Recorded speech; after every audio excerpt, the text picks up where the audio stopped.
ഞാൻ മദ്യപിക്കുകയും പുകവലിക്കുകയും ഒക്കെ ചെയ്യുന്ന ആളാണ്. ഞാൻ ഇവിടെ ഗവൺമെന്റ് വെക്കുന്ന മദ്യമാണ് ഞാൻ വാങ്ങിക്കുടിക്കുന്നതും പുകവലിക്കുന്നതും ഒക്കെ. അപ്പൊ പിന്നെ like, ഇത് ഞാൻ അതുകൊണ്ടൊരു മോശപ്പെട്ട മനുഷ്യനാണോ എന്ന് എനിക്ക് അറിയാൻ പാടില്ല. ആ സാധനം ഞാൻ കള്ളുകുടിക്കുകയും വലിക്കുകയൊക്കെ ചെയ്യുന്ന കാരണം എന്നെ കാണുന്ന കൊച്ചുമക്കളൊക്കെ ഇൻഫ്ലുവൻസ്ഡ് ആവുന്നുണ്ട്. അപ്പൊ എനിക്ക് ഒരു ഇതുള്ളത് ഈ മക്കളെ ഇൻഫ്ലുവൻസ് ആവുന്ന കാര്യം മാത്രമാണ്. അപ്പൊ അതിനാണ് ഞാൻ ഇന്നലെ പറഞ്ഞത്, എന്നെ കണ്ട് ആ കാര്യത്തിൽ എന്നെ കണ്ട് ഇൻഫ്ലുവൻസ് ആവരുത്. ഞാൻ പറഞ്ഞല്ലോ, ഇത് ബാഡ് ഇൻഫ്ലുവൻസ് ആണ്. എന്നെ കണ്ട് ഇതാരും പഠിക്കരുത്. ഞാൻ പരമാവധി ശ്രമിക്കും എന്നെ തിരുത്താൻ. കള്ളുകൂടിയും പുകവലിയൊക്കെ നിർത്താൻ ഞാൻ ശ്രമിക്കട്ടെ. ഞാൻ ആ കാര്യം കൊണ്ട് ഞാൻ മോശപ്പെട്ട മനുഷ്യനാണോ എന്നുള്ളതൊക്കെ തീരുമാനിക്കേണ്ടത് നിങ്ങളാണ്, പൊതുസമൂഹമാണ്. കള്ളുകുടിക്കും പുകവലിക്കും കാരണം കൊണ്ട്. അപ്പൊ നിങ്ങൾ ദയവ് ചെയ്ത് എന്റെ കൊച്ചുമക്കളെ, ഞാൻ പുകവലിക്കും കള്ളുകുടിക്കും ചെയ്യുന്നുണ്ട്, നിങ്ങൾ അത് ഇൻഫ്ലുവൻസ് ആവാതിരിക്കുക. ഈ ഇരട്ട നീതി എന്ന് പറയുന്ന സാധനം ഇന്ത്യയുടെ കണ്ടീഷൻ ചെയ്യപ്പെട്ട സമൂഹത്തിൽ 2000 വർഷങ്ങളായിട്ട് നിലനിൽക്കുന്ന ഒരു കാര്യമാണ്. അതിനെക്കുറിച്ച് പുതിയതായിട്ട് വേടനൊന്നും പറയാനൊന്നുമില്ല. ഇരട്ടനീതി നിങ്ങൾക്ക് എല്ലാവർക്കും മനസ്സിലാവുന്നുണ്ടല്ലോ. അത് ചോറൊക്കെ തിന്നുന്ന ആൾക്കാരല്ലേ.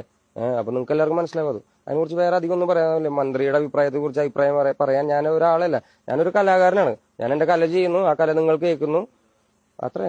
മറ്റു പല കേസുകളും വെച്ച് നോക്കുമ്പോൾ ഒരു വേദന ഉണ്ടായിട്ടുണ്ട്. ഈ കേസിലെ നടപടികളിൽ വേദന ഉണ്ടായിട്ടുണ്ട്. നിങ്ങൾക്ക് വേദനിച്ചോ എന്നെ അറസ്റ്റ് ചെയ്തപ്പോ? അത്രേ ഉള്ളൂ. ശക്തമായ വാക്കുകളിൽ ഇനിയും പാട്ടുകൾ വരും. എന്റെ ജോലിയാണല്ലോ മാഷേ അത്, പാട്ട് എഴുതുക. ഞാൻ വേടൻ എന്ന് പറയുന്ന ഒരു വ്യക്തി ഒരു പൊതു സ്വത്താണ്. വേടൻ ഒരു കലാകാരൻ പൊതു സ്വത്താണ്. ഒരു കലാകാരൻ രാഷ്ട്രീയത്തെ കുറിച്ചും അവന്റെ ചുറ്റുപറ്റും നടക്കുന്ന കാര്യങ്ങളെ കുറിച്ച് സംസാരിക്കേണ്ട ആള് തന്നെയാണ്. അതെന്റെ ജോലിയാണ്. അത് ഞാൻ മര്യാദയ്ക്ക് ചെയ്യുന്നുണ്ട്. എനിക്ക് നല്ല ഉറക്കം വരുന്നുണ്ട് രാത്രി അത് ചെയ്യുന്ന കാരണം. അപ്പോ അത്രേ ഉള്ളൂ. പക്ഷെ അതെന്റെ ജോലിയാണ്. എഴുതി പാടുക എന്ന് പറയുന്നത് എന്റെ ജോലിയാണ്. എന്റെ ജനങ്ങൾക്ക് വേണ്ടി സംസാരിക്കുക എന്ന് പറയുന്നത് എന്റെ ജോലിയാണ്. ആ ജോലി ഞാൻ വൃത്തിയിൽ ചെയ്തിരിക്കും മരിക്കുന്നത് വരെ. അതാണ് എന്റെ ജോലി. ഈ ഇരട്ടനീതിയും സമൂഹത്തിലുള്ള ആൾക്കാര് എല്ലാവരും തുല്യരല്ല എന്നുള്ള കാര്യം നിങ്ങൾക്ക് മനസ്സിലാവുന്നുണ്ടല്ലോ. ആ മനസ്സിലാക്കല് ഉണ്ടായിരിക്കട്ടെ എപ്പോഴും. നമ്മളാരും തുല്യരല്ല. ഇത് ഭയങ്കര വിവേചനപൂർണമായിട്ടുള്ള ഒരു സമൂഹമാണ് നമ്മുടെ.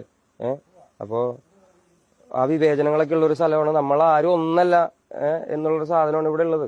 നമ്മളെ എല്ലാവരും ലൈക്ക് എന്താ ഇരട്ട നീതിക്കെതിരെ ഫൈറ്റ് ചെയ്യാൻ തീരുമാനിച്ചിട്ടുണ്ടോ?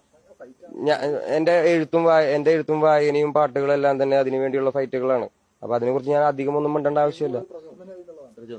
ഇതിന് കൂടുതൽ പ്രചോദനം